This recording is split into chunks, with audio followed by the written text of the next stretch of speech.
Look at that fade out. Morning, everyone. Welcome to this UK in a Changing Europe conference. You're catching me today in a state of complete and utter excitement because not only have we produced that, but also while you're out there, get a hold of one of these, which is superb. Beginner's Guide to the General Election, a must-have. Give them out to your friends and family. And we've also recently done this, which is a guide to polling. So if you haven't got hold of these, go to our website, download them, and please share them as widely as you can. As ever, if you can, and you've got a smartphone, if you scan the the QR code, you get onto Slido. That makes it a lot easier to take questions, because if you put questions on the Slido, they come up on my screen. People can vote for the questions they want me to pose to the panel, and I have a strong preference for that. I understand that people sometimes are reluctant, so I will almost certainly feel pressured into taking a few questions from the audience live, but if you can use Slido, that would be great. Without further ado, we're going to start off this panel. I don't think anyone here needs introducing, but I shall introduce them all anyway. On my far left, Jonathan Portes, King's College and UK in a Changing Europe. Next to me here, Miranda Green from the Financial Times. Madeleine Sumption, Director of the Migration Observatory at the University of Oxford. And on my far right, geographically at least, is Professor Rob Ford, University of Manchester and UK in a Changing Europe. And Jonathan, you're going to kick us off. That's right. I'm just going to do the very boring bit, scene setter and statistics. Come on then. So basically, what has happened over the last 8 years in terms of migration trends in the UK? First, we saw, beginning really in 2000, right after the referendum, partly because of the referendum, partly for other factors, it was probably going to happen anyway, we've seen this sharp fall in migration from the EU. That began in 2016. It accelerated a bit during quite a bit during the pandemic. But in some sense, that big fuss about lots of Europeans leaving during the pandemic sort of obscures the broader picture, which has just been falling very steadily. And in fact, there are more people going to Europe, more Europeans leaving the country than entering it at the moment. Meanwhile, the increase in migration from outside the EU, that again began after the referendum, actually. But that did accelerate after the pandemic and the introduction of the post-Brexit migration system. We've also seen increase in refugee flows. And then I'll come on to this right at the end, because this is sort of the key bit for, in some sense, the rest of the conference. Migration is almost certainly now falling sharply. The current estimate, the best estimate we have is sort of the one done by Madeleine and Anand Menon, which has sort of been adopted in some sense by the OBR and the ONS, so it's made it into the official projections for whatever they're worth, which is not very much, as Madeleine will doubtless say, of 250 to 350k. But it could perhaps go even lower as we see a sort of rebound effect. And there is, of course, as those of you who our economists will know, the old saying about monetary policy, which is that monetary policy is, using interest rates to control inflation is a bit like pulling a piece of elastic with a brick at the end, which is not very much happens until it hits you in the face.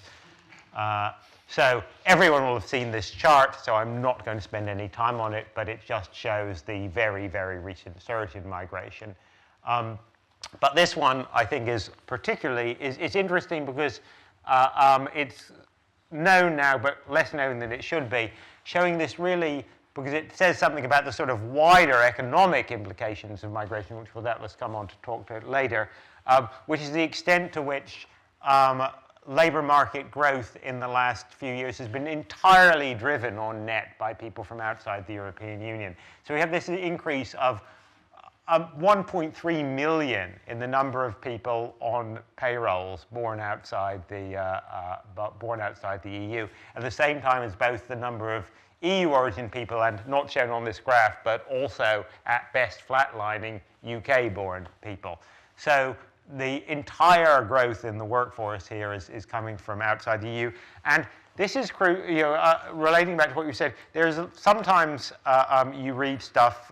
Indeed, I read it in the FT just this weekend, saying these people who are coming from outside the EU now are not coming to work because only a small proportion of them are on work visas.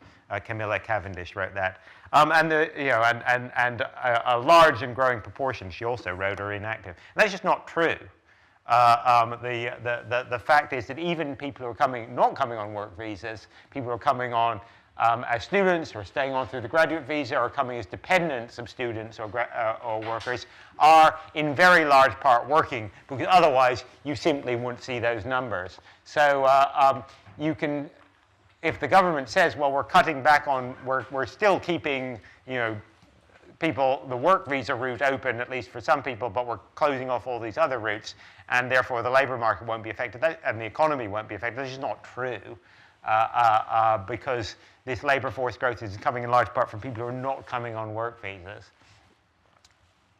Unfortunately, as other people have also said, and I think one thing I do agree with Neil O'Brien is we have very little disaggregated data on this, so getting below this level of detail is very, very hard to say.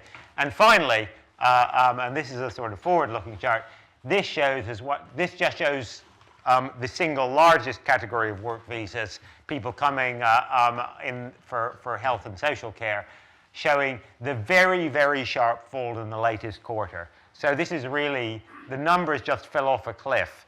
And we don't fully understand why, because the restrictions that the government announced in December weren't even fully introduced in this quarter. So it's probably not just that. There's something else going on, possibly crackdown on rogue or slightly dodgy employment agencies and so on.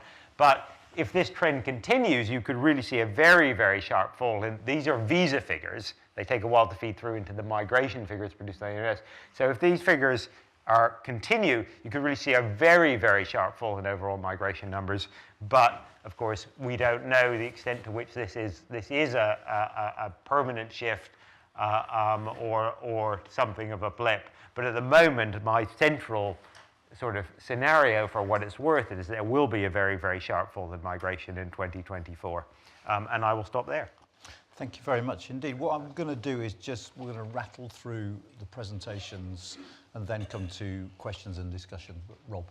Oh, Rob's standing up. I'm going to stand up because I like to stand up and wave my arms around. I'm going to give you a very quick whistle-stop tour through some of the key points on public opinion about migration. We're about 3 weeks away from a general election. Migration is featured in it a lot, and there's a dominant narrative about what's happened with migration since Brexit, which can be summed up as one of the reasons that we decided to leave the EU is that people were very unhappy with high migration levels.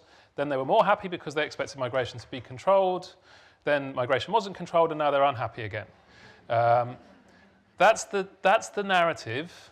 And like many political narratives, it contains a grain of truth, but a lot of things that are inaccurate. And the true story is both more complicated and more interesting.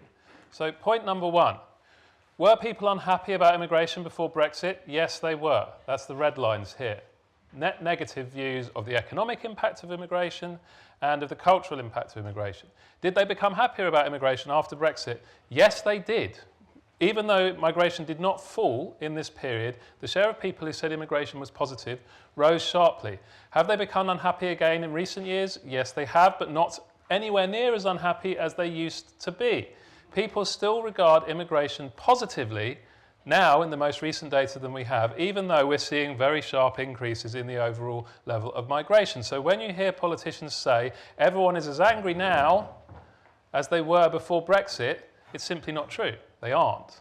They are angrier than they were 2 or 3 years ago, but they're not as angry as they were in 2010 to 14. In fact, there are a lot more people who are happy with immigration than unhappy about immigration. Second point, are people really worked up about immigration? Well, yes and no. Yes, in the sense that they're more worked up about it than they were in the middle of a global pandemic, but no, in the sense that they're nowhere near as focused on this issue as they were in the years running up to the EU referendum. 2014, 15, 16, immigration was one of the top 3 issues, month in, month out, year in, year out, every single survey, there it was, often very much at the top. Now, it's in the top 4. It's number 1 if you're a Conservative voter, but not in the top 5 if you're a Labour voter, a point I will return to. But it is nowhere near the intensity of concern we saw before, even though, as Jonathan has just shown you, the level of immigration we're talking about now is much higher than it was back then. Point 3, we are being told by some of the people arguing in the campaign for immigration control that people are really very unhappy about the very large numbers of migrants coming into the labour force. Well, not really. Most of the largest groups of migrants in the labour force come over here, and in all the cases that you see here, doctors, nurses, care workers, fruit pickers, construction workers, and even, God forbid, academics, all get net positive ratings from the public. There is only one group, in fact, that the public want to see less migration into, and that's the banking sector. We have indeed had enough of bankers. Something else we're told regularly in campaigning about, in the sort of mythology of Brexit, is that people were really, really unhappy about EU migration. And if you look at the polling from back then, that is true. It was a very divisive and polarising phenomenon. So I decided to say, well, how do people look at it now? Looking back on it from the perspective of having left. So I asked them, what do you think about EU migration over the past 20 years? And what you find is that now a majority of people regard it as a positive phenomenon. They see it as roughly as positive as immigration. Today, maybe that means it's not really that distinctive an attitude, but there are some differences. In particular, they think the economic impact is more positive on net, but the cultural impact slightly less so. Perhaps because Polish cuisine is not quite as nice as Indian cuisine, as Anand will tell you, and so forth. But Poles are wonderfully hard workers, as my wife will tell you. So the point here is, though, that looked at backwards, people now say, you know what, free movement migration, it wasn't such a bad thing after all. And here's a contentious finding. If you ask people, would you bring free movement back, a majority now say, yes, we would. A majority of, net support overall of 34%, with 56% overall saying they would bring it back. Now, it won't surprise you to learn that Leave voters don't want to bring free movement back, but Remainers want it by a very large margin, and those who weren't available to vote in the EU referendum because they were too young or they abstained, who are of course a growing share of the electorate, they're also very in favour of free movement migration. So even the idea of reintroducing free movement, the most contentious element of all the immigration system before Brexit, is now no longer necessarily a politically unpopular one.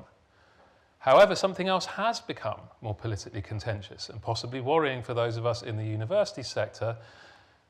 Most people now think the government should set limits on the recruitment of migrants into the university sector. This is new. If you go back and look at public opinion on student migration 10 or 15 years ago, it wasn't regarded as particularly contentious at all. Now, large majorities say there should be some sort of central government control on this. It is probably related to the fact that the numbers are now very much higher than they were 20 years ago. And even if people regard something as a generally good thing, at a certain point they decide it's too much of a good thing. And we seem to potentially be reaching that point with the universities, though not with the NHS, where a large majority of people say NHS managers should be free to recruit as much migrant labour as they see fit in order to get the NHS back on its feet. So good news if you're a doctor like my brother, bad news if you work in a university like I do. Now, the other element of the immigration system that we hear an awful lot about very regularly is small boats. Now, small boats migration, small portion of overall migration, very unpopular. So it's no wonder that there's a lot of focus on that. It's a sort of unpopularity out of all proportion with the numbers, and we can get into in discussion why that is. However, the government's proposed solution, which is once again featuring heavily on the election campaign, isn't very popular either. Most people on net, large majority, 56% say it's not going to reduce the numbers coming. And even larger majority, 64% say it won't provide value for money. So in a sense, this is a kind of campaigning sort of headache, because here's the thing you want to focus on because people clearly see it's a problem. Here's the solution you've spent the last 2 years marketing, they don't like it. And you're kind of stuck with it now as the solution that you've got to push for them. A couple of final points. One of the things that's going to be on the agenda coming forward with so many migrants having arrived in the last few years is what should governments do with the people who choose to settle here long term? Right now, it's very expensive and a very lengthy process to gain access to full social and political rights in this country, and it's become steadily more expensive and difficult as time has gone on. There is a very strong public consensus for a more liberal treatment of those who choose to make their lives here, giving them full social and political rights in 3 to 5 years. They come here, work, pay their taxes, play by the rules, they should have the same rights as everybody else in 3 to 5 years. And there's a majority for that amongst every single political and social group. Final couple of points within an election campaign. Immigration is now more politically polarised. Many people will have noticed that. This is not because Conservatives have become more negative about immigration. Their attitudes now are actually quite similar to where they were in the years before Brexit. It is because Labour voters have become a great deal more positive about immigration than they used to be. If Labour win the next general election, it will be the first government, the first majority government ever elected where most of its supporters are pro-immigration. That has never happened before for as long as we have public opinion on this. And one thing you will notice in the way that the two campaigns are going about their business is there is an enormous difference between the two parties in which issues they are paying attention to. Immigration is far and away the most important issue for Conservative voters, which is causing them huge problems because it's dividing the moderate wing of the party who want to focus on swing voters from the hardline wing who are worried about Reform UK. That number explains exactly why that is a real and severe problem for them. And you may also have noticed that Labour doesn't seem to be talking about immigration a lot and doesn't seem to be too worried about it. Well, that's because it is not even in the top 5 issues for Labour voters. So it is entirely sensible for them to focus over here on cost of living, economy and health, because they don't pay a big political price for doing so in the way that they used to, because most of their voters don't see high immigration levels as a pressing political problem. This also is a new phenomenon. It wasn't true in earlier elections. And that's it. Thank you very much. There's some excellent PR for the University of Chester in the bottom right of your slides there, which are like. But for those of you who are struggling to take photos because you're getting the top of my head, all those charts are in here, so you can get them online. Madeleine. Great, yes, thank you. So I think for me, the big story of the last decade is the failure of the post-Brexit immigration system to deliver what everyone thought it was going to deliver, which was lower migration. And so I thought I'd just say a few things about why we think that is. And I think there are basically 3 main reasons that, everyone, when I say everyone, not everyone, but most of the analysis that was done before Brexit actually happened suggested that net migration was going to go down.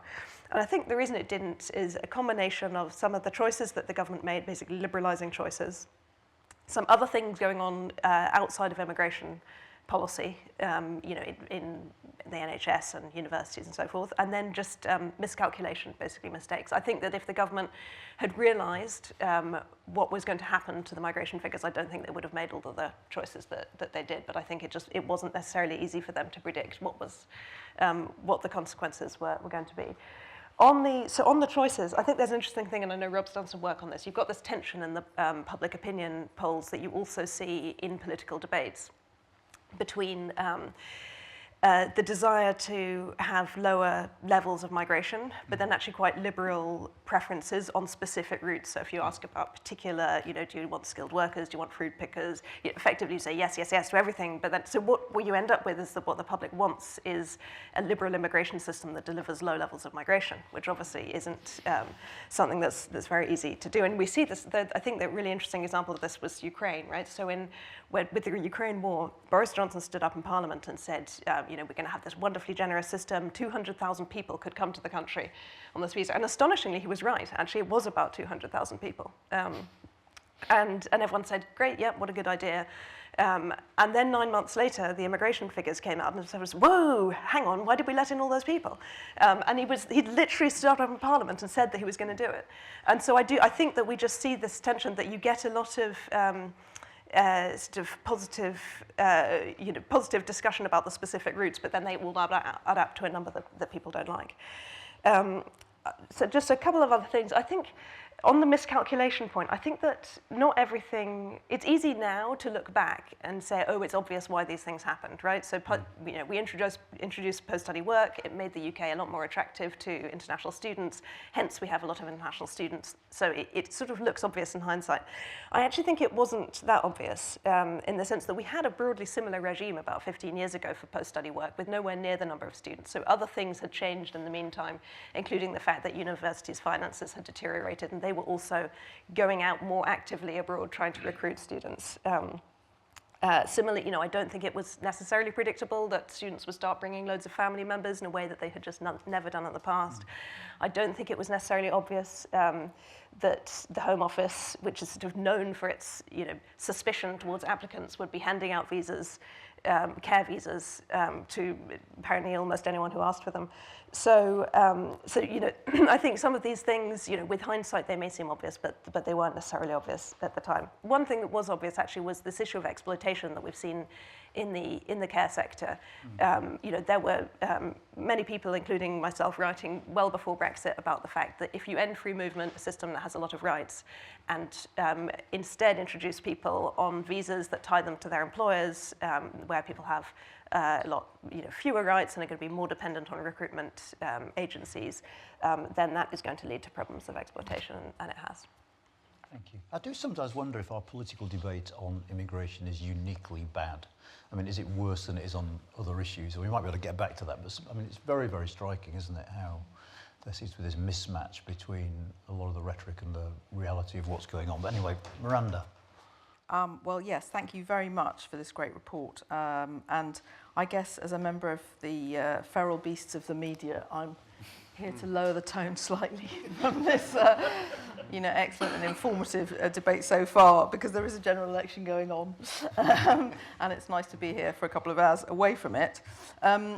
It's interesting, this topic, because, you know, when you sit in a media newsroom, you know, if you're the FT, we have the great luxury of being able to say, let's phone Madeleine, for example, or, you know, let's phone any of you guys and, you know, check what the real situation is. But most of the national debate doesn't take place in that environment. It probably takes place much more tailored to a completely different sort of newsroom. So this point about salience, I think, is really interesting.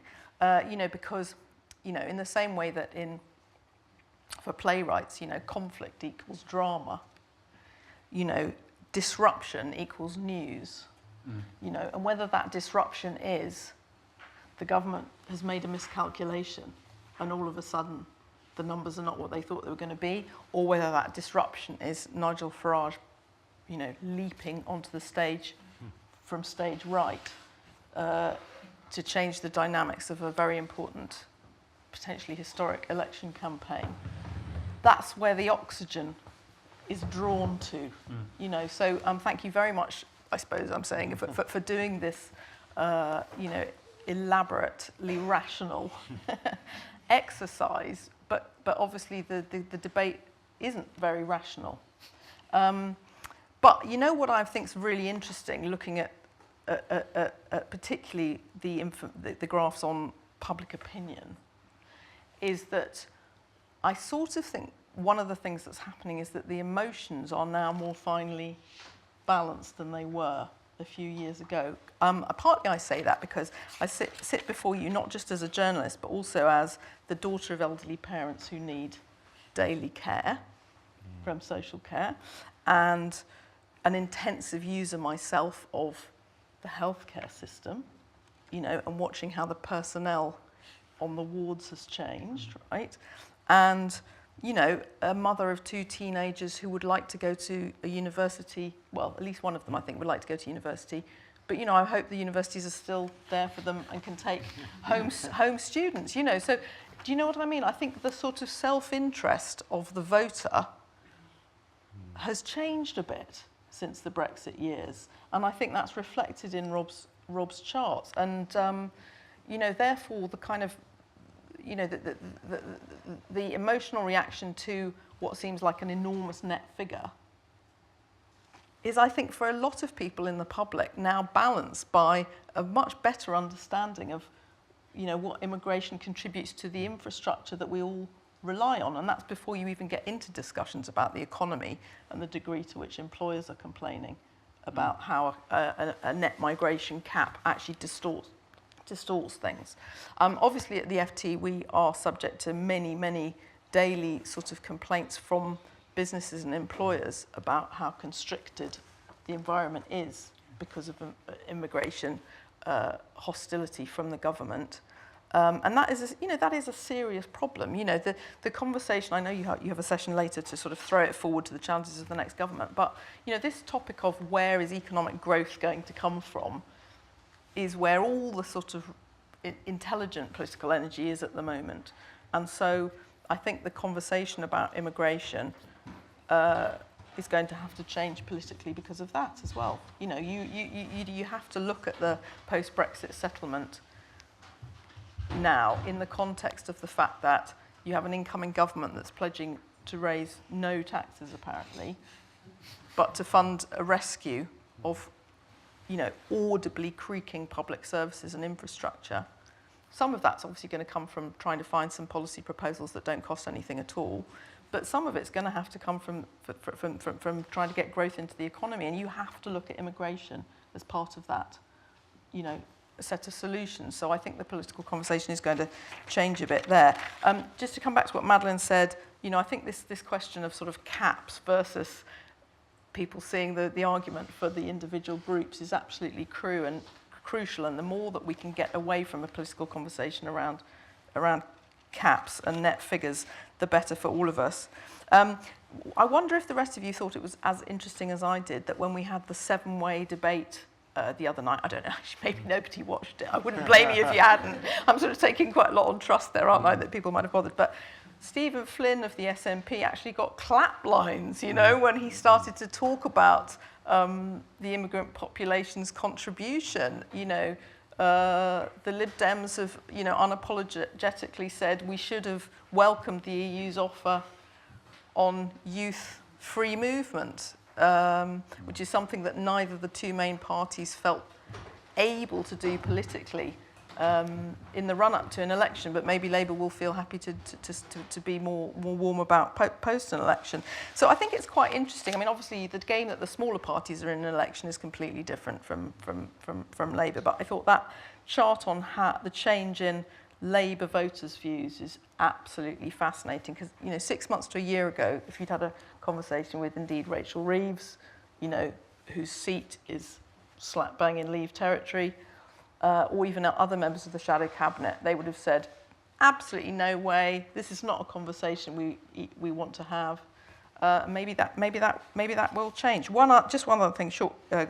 You know, we've done pretty well in this country, but we had a very interesting, you know, in terms of sort of integration and acceptance and multiculturalism. You know, the attacks on multiculturalism sort of failing to land and just kind of, you know, petering out. We had a very interesting piece earlier this week, which I recommend to everyone, by John Kampfner about Canada, where they've had very, very successful pro-immigration stance with a lot of public consultation inbuilt. And I wonder if that's one of the ways forward. But even there, they've come up against objections now because of lack of public infrastructure to support the numbers. And I do think that that is something that we have done very badly here. You know, schools, you know, public services and housing. And like everything else in the political conversation in the UK, a lot of this comes back to housing shortages. Well, as if by magic we have the Canadian expert on immigration in the audience. So Randall, if you want to come back on that at any point, then do. But just, there's a couple of things. I mean, firstly, I remember at that moment when Stephen Flynn made those comments, and I was sort of thinking, oh my God, the BBC have got the news quiz audience rather than a politically represented, because it was very, very striking. Yeah. But on that question of growth, I mean, Madeleine, you said the government slightly miscalculated, but actually, did they? Because if we didn't have these levels of immigration, we would have even less growth than we have now, wouldn't we? Isn't that the case? I mean, yes. The short answer, the OBR has had to revise up its immigration forecast for basically the last 3 or 4 fiscal events, and each time that has eased the pressure on the public finances and allowed the government to cut some taxes. I think, without, again, wishing to preempt the discussion later, there's then a very interesting question. So we've seen what happened so far, which is when immigration is revised up, the government says, and indeed the opposition says, this is terrible, it shouldn't be happening, we've got to do something about it. Oh, and by the way, here are some tax cuts paid for by that increased immigration, but of course we are not going to draw that connection. We'll leave it to the occasional random economist to do so. So fine, we know that's what happens. The question is, what happens when that goes into reverse, i.e. immigration, because the government does indeed get immigration falling, then the OBR starts revising down the numbers and makes the fiscal position worse.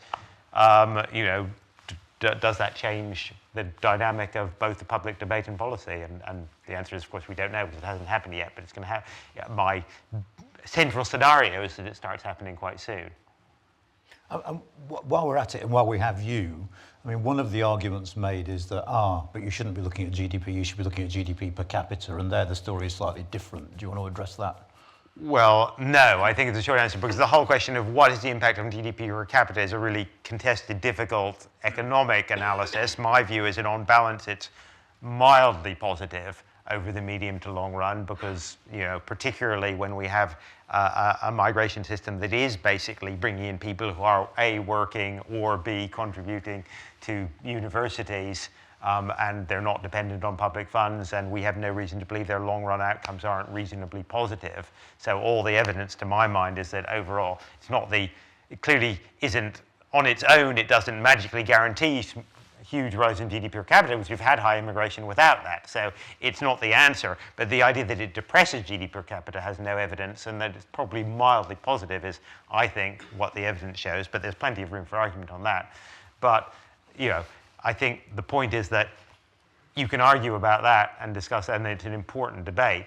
But wherever you are in that, it doesn't change the sort of brute fact of we have a fiscal rule, and we are going to continue to have a fiscal rule that binds over the next 5 years, because that is what fiscal rules do. And while Reeves will, I hope, change the fiscal rule if she gets in, it'll still be binding in some way over 5 years. And over 5 years, higher migration is unequivocally significantly positive for public finances. There's no one argues about that, or no one serious argues about that.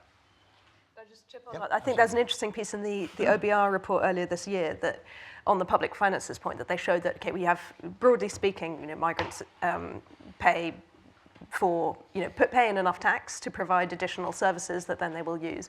One of the challenges that we've seen is that effectively that tax revenue has come in, but then the government hasn't necessarily actually spent it on the public services that migrants are going to use.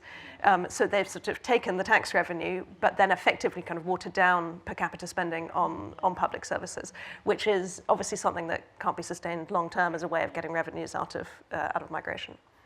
I remember us having these conversations during the referendum itself when we went to places like Spalding, and I mean the question was why some of those tax revenues from these EU nationals coming here weren't spent in the places that felt they were suffering. But I mean, the obvious question from your presentation for me, Rob, is why is the government talking about this so much? I mean, given where public opinion is, it's slightly odd, isn't it?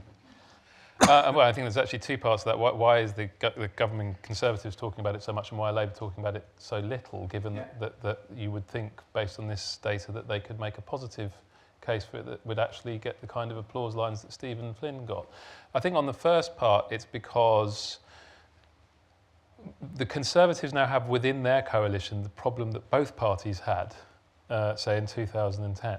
This issue did split Labour and Conservative electoral coalitions in 2010, so it caused both parties a lot of trouble, opened up the route for UKIP.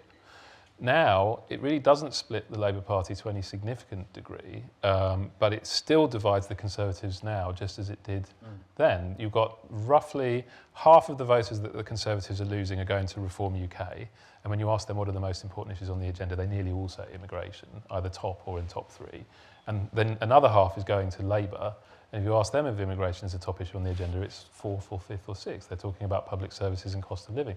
Now, they cannot afford to lose either of those groups. So they feel they have to talk about immigration. But if they talk about it too much, they end up looking out of touch with the other half. And of course, out of touch is the single most common complaint made about the government at the moment. It looks like they're talking to one segment of the electorate and not everyone else, because a lot of the time they are talking to one segment of the electorate and not everyone else. But then why is Labour not talking about this? And I think what you said about Rachel Reeves is very revealing on that. I think, for understandable reasons, Labour are very, very shaped in their behaviour by the electoral traumas they've had in the last decade. And many of them cut their teeth in politics in the mid-2000s, the early 2010s. They remember how polarising this issue was, how volatile this issue was, how much of a nightmare it was to try and find a tenable position on this that meant they could change the subject back to the things that matter to them. If you look at the 2015 election and you look at the voters who said austerity had failed, you could split them into two groups. The group that said immigration was a top issue, who went to UKIP, and the group that said it wasn't a top issue, who went to Labour. If the first group hadn't been so big, then maybe it would have been an Ed Miliband government. So they think, if immigration isn't being talked about, great. Don't spoil that. Very, very Ming vase. Don't drop that vase. It's great. As long as the public are not talking about it, great. We don't want to talk about it either. But once they're in government, with immigration, as Jonathan has shown, being such a central part of all sorts of aspects of the political economy, the plan for growth, the plan for fixing the NHS, the universities, they're not going to be able to not talk about it once they're the government. So it's a problem deferred, but it's not a problem solved for them. Can I just Yeah, absolutely. Can I just say one other thing on that? As a kind of veteran of covering the education beat last time Labour were in power, you know, one of the only ways in which the shadow cabinet and shadow ministers more widely are actually allowed to talk about immigration at the moment is if they talk about immigration and then rapidly turn the subject to skills, to the skills agenda. And, you know, well, we should be using our own workforce, you know, we want young people to get blah, blah. That's all very well, but, you know, I sat there and read these huge reports, as you all did, on, you know, how to improve the skills levels of the UK domestic workforce. And, you know, this is like a project of a generation or more to turn around the skills issue. And so the kind of attempt by the Labour Party to sort of, you know, rhetorically yoke the two conversations together to get off the immigration topic because of this paranoia that Rob talks about the recent electoral traumas, I think is absolutely spot on and very revealing. Mm. And can we I mean, you showed that graph that showed the salience of this issue rising. Is there any way to tease out of that how much of that is small boats concern and how much of that is visa route concern? I mean, can you go into that a little bit? There are a couple of ways you can get into it. I mean, if you, for example, ask people to say in their own words what aspects of immigration lead them to say immigration is a big problem, then the spontaneous answers you get very much focus on small boats and illegal immigration, even though it's a small part of the overall problem. And we see also in the elements of, if you ask people which of these groups would you want to see cut, they focus very heavily on those on the small boats issue. And I think what that's also revealing, which is it's a never-ending problem in public opinion, is you want to sort of make these things into like nice, neat nuggets, but they're not. Public opinion is soup. It's not nuggets. You know, everything sort of flows into everything else.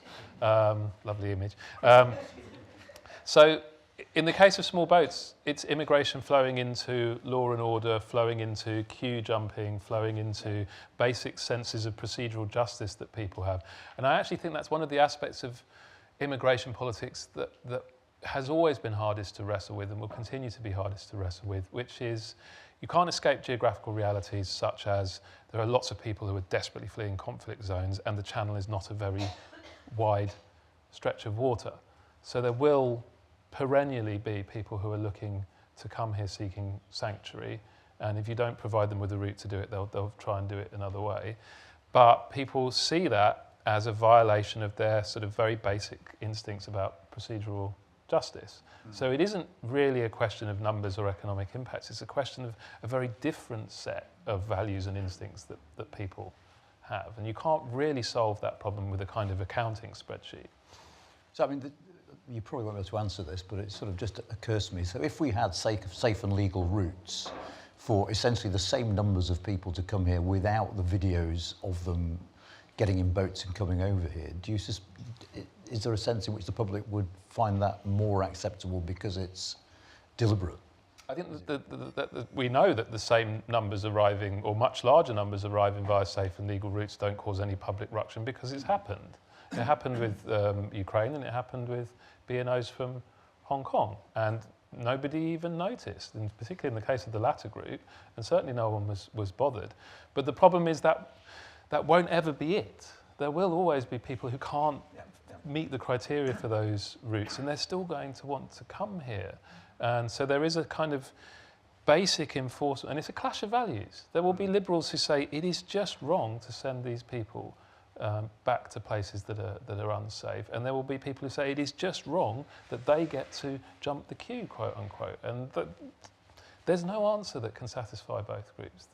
That's where politicians have to be brave, which they don't like being, because they're going to have to let somebody down and anger somebody in making a decision on that. Okay. I mean, just before I come to the audience questions, it's just, I mean, one of the things that really strikes me reading the report is a sense that we might be at some kind of inflection point now, that actually, given trends in public opinion, given some of the economic pressures, given the fact that numbers are moving, we might actually be in a position where we can have a more honest, heaven forbid, debate about immigration and priorities under a new government than has been possible for a while. Is that a hideously naive reading, do you think? Or I would say one thing about this. If you look at the last 3 change of government elections, immigration has had a different role in each of them, and a different role to the role it has now. So in 1979, it was the tail end of a 30-year discussion about immigration and empire, which Randall Hansen in the audience wrote so brilliantly about. Immigration wasn't an economic issue then. It was a foreign policy issue. It was an imperial legacy issue. In 1997, it didn't exist as an issue. I wanted to go back and look at public opinion about the government's performance on immigration in 1997. I couldn't find any data on it because no one asked, because it was just not there at all in that election. And then in 2010, it was an issue that was deeply intertwined already with the issue of the European Union. So first empire, then nothing, then European Union. Now we have a system for managing immigration that is entirely our own and disentangled from the European Union. And maybe that means we can, and disentangle from empire, mostly, though not entirely, as we see with Hong Kong. Maybe that is an opportunity to have a debate about immigration that is much more focused on what we want from the immigration system rather than on how the immigration system is constrained by other things that we want. anyone else want to come in on this? Yeah, I suppose I would, agree that I would hope for such an outcome. I think on the small boats issue, there is just an element that we've left out of the discussion, which is just the horror at the humanitarian disaster of people drowning off our shores, day in, day out. And, as Rob said, we have to have a solution to that because that's not acceptable. That's also a reason why people are very upset about it, genuinely. And so, there does have to be some sort of enforcement element to any solution to stop people dying, Though, you've got to be a bit careful, haven't you? Because the way in which stop the gangs has become a cipher for stop the immigrants. It's a slightly more sort of respectable way of saying it, isn't it? Well, I'm not sure I believe that, actually. Really? I think that's, how can I say this? I think that's a bit of a bien pensant way of responding to people's genuine horror at the humanitarian disaster. So, again, in terms of our relations with our former EU partners, there has to be some sort of solution to this that stops the daily pictures. Jonathan, do you want to? I mean, is it an I always get a bit annoyed when people talk about misuse inflection point as an ex-mathematician, but leaving that aside, I mean, I think, I've been working in this for 25 years now, and there is no, much as we would like it, we never transition to a period of sort of stability and general sensibleness. We just lurch from one thing to another, and I'm sure that will continue. I do, of course, hope that that this election and what follows it and what the current trends does provide an opportunity, at least for a time, to go to some degree of stability, and we'll talk about this later, of course, stability in policy and a more sensible debate. And I am, to some extent, cautiously optimistic about that. But medium to longer term, I'd be surprised if we get to anything that's like stability. The big picture sort of still remains that economic and for Europe, and we are part of Europe for these purposes, we have a fertility rate of 1.5 and falling. We have an aging population, and this is not the case for very large parts of sub-Saharan Africa. So, one way or another, those pressures are going to make themselves felt, and they're going to make themselves felt in the political and social debate here and in the rest of Europe. It is very easy to see a bad equilibrium relating to what was said about small boats. The bad equilibrium is people don't like irregular migration, they don't like queue jumpers, they don't like all this stuff. Political reaction, therefore, leads to a general reaction against migration, which reduces reduces legal and regular migration for work and other routes. That, in turn, aggravates the economic and labor shortages issue, which increases, of course, the incentive to irregular and illegal migration, which, of course, you can never fully eliminate. And the cycle continues of restrictive policies towards legal migration, which incentivize irregular migration, which drive the politics even further towards restrictive policies on legal migration. That is the doom loop. And the challenge is, how do you get out of it? To which I, of course, do not have the answer. So I can shut up. Well, yeah. Thank you on very the- much for that, Jonathan. That was uplifting. On the point about the state of the debate, I think one of the things that would be quite nice was if we could have a bit more discussion about some of the trade-offs. That we often discuss immigration purely in its own terms without talking about the links to other areas of immigration policy. But the last few years have just shown us how deep some of those links are, looking at things like the financing of higher education, which relies really heavily on international students. It doesn't necessarily have to be that way, but currently it is. Similarly, the care sector. What's interesting, I think Labour in some ways is trying to do this with their focus on skills that you mentioned. So, train people, therefore we won't need as much immigration. I'm not sure they've picked quite the right trade-off, though, because we don't have a lot of evidence that training is actually going to reduce immigration. I think it's much more complicated than that. You might end up, if you train lots of engineers, we might just employ more engineers in the UK, and that might have its own merits, but it's not necessarily going to reduce immigration. I think the areas where you do have the trade-offs are maybe the ones where it's just a little bit harder for the government to deal with in a context where there's no money anymore, i.e., are we going to actually pay quite a lot of money to care workers in order to make these jobs decent enough for people to want to do them here? As we should, by the way. As we should, Anyone who's actually had the help of carers knows that describing it as unskilled is a gross insult to those people, actually. It is ironic, isn't it? Because we have a government that accuses businesses of being addicted to cheap labour whilst drawing on cheap labour for the care sector. I mean, it's an absolute paradox. But just a couple of the questions coming in on Slido. I mean, do stick your questions in Slido, and I will come to the audience in a sec. Given technology and remote working, do we really need as many migrants as we're having now? And are there technological ways of doing this differently, is one question. No, not for social care. We've seen it in the IT sector, though. So before the pandemic, we had loads of people coming on these intra-company transfer visas, mostly from India, mostly in IT jobs.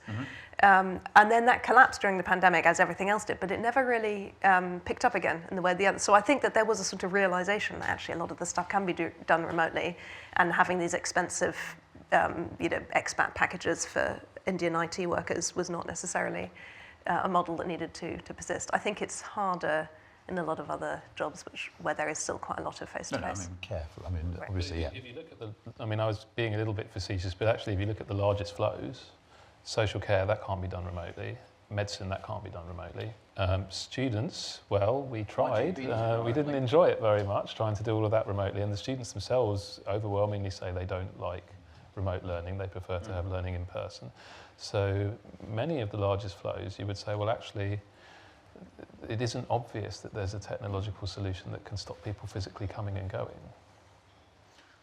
Any questions from the audience? I think, can you just shout? I'm not sure about... Oh, no, there's a mic being waved. Sorry, Miranda.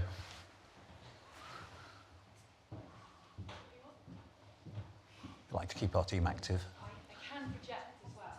Let's put online. That'll be captured for posterity if you do that. Thank you. I would be more than happy to use the slider, but I just wonder if there's a public Wi-Fi. But in the meantime, hi, Zoe Gardner. Thank you, everyone. A really technical question for you, Robert. I see a lot of these charts that say Tory voters don't like immigrants, Labour voters do. Is that people who voted Tory last time, or is that people who say they're voting Tory this time? Because that's a very different scale of people. Yeah, thanks. It's both to some extent, but it's, I mean, as I was mentioning, if you look at the people that the Conservatives have lost, they've lost one group to Labour who are less concerned about immigration and another group to Reform who are more concerned about immigration. So they end up being a smaller group who are roughly as migration sceptical as they were before. I mean, Labour have gained votes, particularly from people who were more liberal on this. So if you look at the Labour vote in 2019, it's already pretty liberal on this. If you look at the Labour vote now, it's more liberal on this and bigger. Does that answer the question? Yes. So it is a small current Tory vote that is saying that they really care. Yeah, the 2019 Tory vote is relatively migration sceptical as well. Yeah. Okay, but they've gone elsewhere. Yeah, they've gone elsewhere. Hi, my name's Obi. I have a question. So if you go to a certain section of Twitter, you'll see this argument, and I want to pick on the phrase "jumping the queue," where they say, "Oh, the migrants that come in with dependents, their dependents get access to, free education and I think free education and housing, so they're reducing the stock." So in terms of migrant contribution and this argument, whether there are any merits to the argument, on balance, are migrants a net positive based on these two factors? I think Jonathan can answer on the economic figures, but one point I would make is that this argument, which I also see on Twitter quite a lot, is based on a fundamental misunderstanding of most of the visas migrants come on. They cannot claim free healthcare. They actually have to pay a big surcharge to use healthcare. They cannot, there's a no recourse to public funds clause in their visas. They cannot claim anything at all. And in fact, a number of politicians who really ought to know better have been supporting and promoting this claim, even though it has no basis in fact whatsoever for the vast majority of migrants in terms of their visas, including all dependents. Jonathan or Madeleine, do you want to? I'd just second Rob on that. So in the, people who come here on work and study visas, well, yeah, so that is definitely a cost to the UK, and that people who come here with children, child dependents, get free education, and that is a cost which you have to set against the tax revenues. Most of the people who come, Madeleine probably knows this better than I, most of the people who come on dependent visas, they were adult spouses.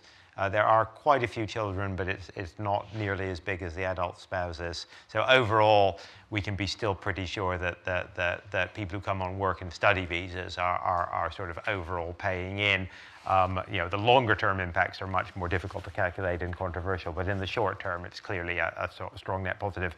But Madeleine, then? Yeah, that's right. And I think the children, from a tax perspective, the children are a cost. And obviously how you think about that partly depends on how long people stay. And so obviously if you have children come in and then they grow up and they stay here forever and they pay taxes, it's like it's like any other child.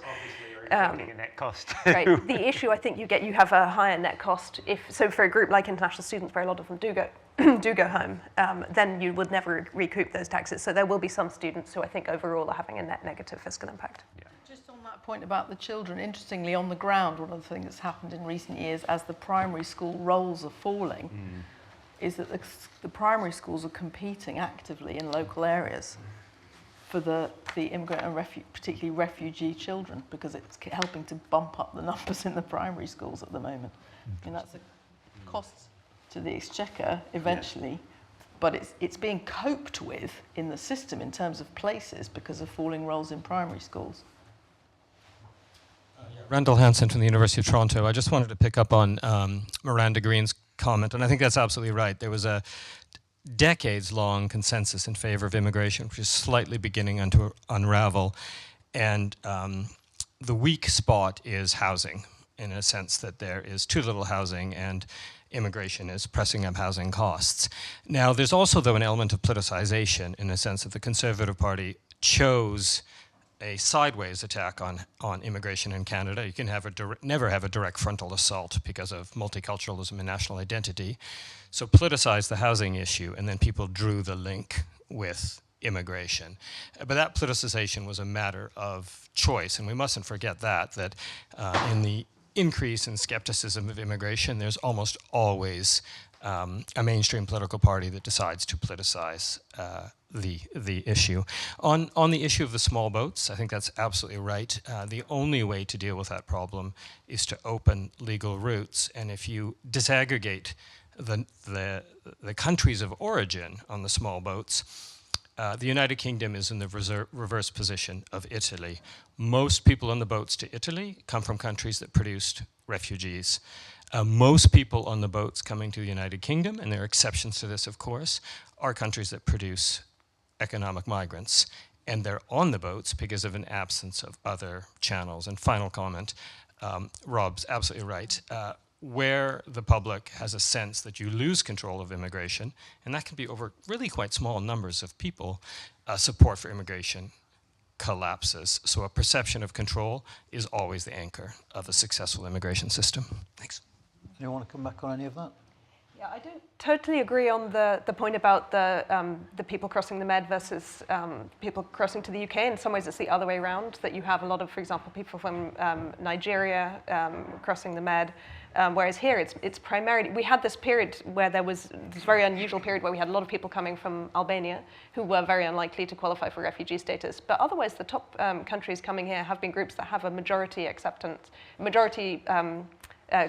positive grant rate in the asylum system. It's about 70%, isn't it, acceptance rate? It's fallen. It peaked at around 75%, and it's fallen recently, although we don't quite yet. Anyway, some of that is due to the Albanian applicants getting their decisions, and so it's not quite clear how it's going to change in the next couple of years. Okay. Yeah, just want to sort of highlight something that's really going to be rather a big problem for Keir Starmer almost as soon as he gets to power. And that's this irony that Remainers said in the referendum, oh, we love immigration. Well, look at the EU today. Just the other day, we've had a vote. Most countries in Europe have voted for far-right parties that are actually anti-immigration and want to cut it back. So within the EU itself, it's not looking very pretty. Now, coming to the details on this, France is likely, according to the BBC, voting... the question, I want to yeah, sure. The question is, what will Starmer do if we get a Front National government in France, which could happen, and more migrants will flood in through the boats, even more than now, on a much greater scale, fleeing a government that's very hostile to immigrants that are coming to France initially? It's going to be a problem for a new Labour government, isn't it? And how are they going to deal with it? It's kind of hypothetical on hypothetical there, I'd say, though. For what it's worth, of course, most Europeans didn't vote for the far right or even close to it. There's still a strong, Rob knows this better than I do, and Anand knows it better than I do, but just to get that on the record.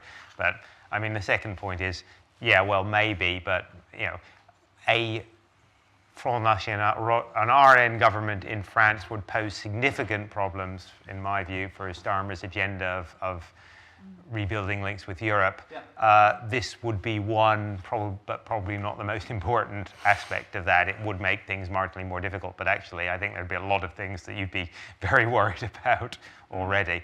But in any case, of course, you still have Macron as president for the next couple of years.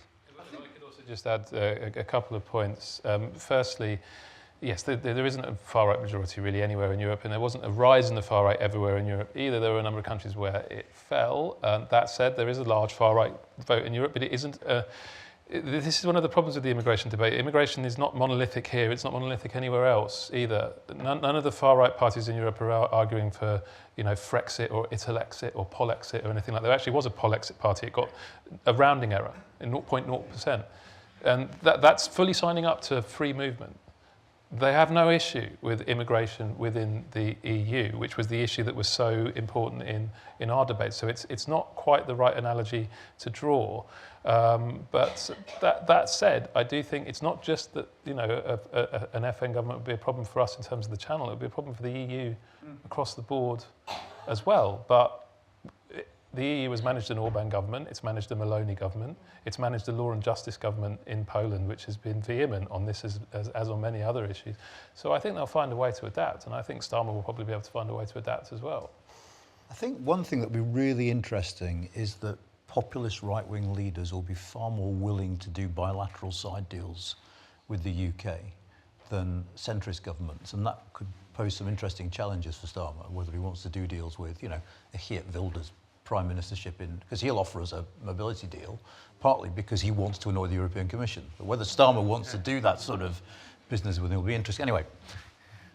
Thank you, Anand. I did try and use the Slido, but I've got too many characters, so I'll have to do it orally if that's okay.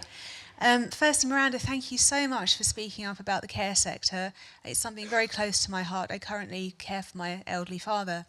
And I'm wondering whether you or anyone else on the panel has got any ideas about international best practice and how the UK could potentially uplift the sector and professionalise the sector so people are, as you pointed out, rewarded and respected adequately. Thank you for your question. Yes, I mean, actually, I think, you know, the exploitation factor that Madeleine talked about, you know, has been very, very visible to people using the sector, right? And so, you know, the combination of that slightly worrying graph and the sudden decline in the visas awarded, plus a kind of everybody noticing the exploitation problem at the same time, makes a sort of pinch point, doesn't it, together. You know, in terms of what we do about this, my goodness, I mean, I do think professionalising, you know, raising the accepted level of payment for services across the sector is really, really important, you know, just in a sort of justice, social justice point of view as well. And, you know, possibly there is an argument for training. I mean, I do get a bit irritated, I have to say, from time to time with sort of quite Olympian views of the workforce in the UK. I don't know if my colleagues on the panel agree with me about this. For example, why are all these young women working in retail? We should just get them into the care sector. You know, I mean, do they get a choice in this? Do they get to decide about how they would like to spend their career? Or do we just think that, you know, the females of today, like the females of the past, should just be required to do domestics? You know, I get a bit annoyed about that, I have to say. But, you know, there is an argument for having much better regulation and scrutiny of the companies, I would say, because families have no choice other than to use these companies. Local councils have no choice other than to source the care workers where they can. And so I think there needs to be a lot more scrutiny on that whole sector. I honestly don't know what the solution is, but we do have to pay people much more for this responsible task of looking after our, not just very elderly family members, of whom there will be a growing number, you know, as the population ages, but also, you know, children who are not in mainstream schooling, who need a lot of care as well. The whole sector is in a sort of total crisis. I mean, it strikes me we have a chronic problem across the board of enforcement of employment rights in this country at the moment, and partly because we don't have enough people doing the enforcing. Yes, very simply. Yeah, there's another particular issue in the care sector I think is interesting, which is it appears to be more difficult than it should be for people to switch between jobs. So if someone comes in on a work visa and they're, you know, not being paid properly by their employer, in theory, you know, they should be able to get out and get another job. Now, what we've seen is a lot of reports of people struggling to find a new employer in time when they're leaving, you know, if they want to leave their employer or if the employer's, you know, you've got an employer whose sponsorship license is revoked. At the same time that we still have new people coming in, and I think part of the issue is that it's taking a long time to process the in-country applications. So actually a lot of employers don't want to do that. They'd rather get someone new from outside. Plus, there isn't necessarily a lot of visibility on where those vacancies are. And I think those are actually sort of technical things that could be resolved. It's not going to solve the whole problem, but I think that there's probably technical stuff the Home Office could do to make it easier for people to switch and get out of a bad job. Do we know, I'm not going to ask anyone in particular because it might be we don't know the answer, but how we compare to other European countries in our dependence on migrants for social care? Are we an outlier? I don't think so. There was a chart in a MAC report 2 years ago that compared us. Yeah, we're not totally unusual. Yeah. Anecdotally, and this is entirely unscientific, and I feel embarrassed to say this on a panel with, where everyone else has charts and data. But you know, in the Mediterranean countries, a lot of families have a live-in carer from a neighbouring country. You know, that's a completely accepted way of doing it. And here, I think, because of housing costs and all the rest of it, we just don't have the same sort of traditions of getting someone in time to look at, and also they keep their elderly people with them. You know, we just have a different sort of housing setup, don't we, here? I think we are an outlier in terms of how we finance and organise and deliver it, in that it never ended up getting integrated into the sort of social services delivery system in the same way. It ended up being left at local authority level. It's more or less all that local authorities do these days in terms of actual activity. And I think that's been one of the big disasters of the past 7 years, is we're still paying the price for the dementia tax debate of the election campaign of 7 years ago. And the death tax of 2010. Yeah, yes, Andy Burnham. So 15 years of politicians occasionally saying, you know what, this system doesn't work and we're going to have to reform it, and if you want a good care system, you're going to have to pay for it. And that argument not going down well, and then retreating from it. And I don't think the problem will be solved until there's a complete reorganisation, because it doesn't. It's a chaotic mess, isn't it? It's not properly organised or set up, and the migration problems feed into that as a kind of sticking plaster. But I think until you integrate it into like proper public service delivery, and until you finance it properly and centrally, and that's going to mean quite a lot of people ponying up quite a lot of money, I don't see it getting any better, actually. Oh, what a fantastic way on which to end. Yeah. We have run out of time, I'm afraid, and because we're very generous, you're getting yet another cup of tea and some more cakes now, but we'll start again at 11 o'clock. In the meantime, can you just thank the panel? I thought that was really, really interesting. Superb.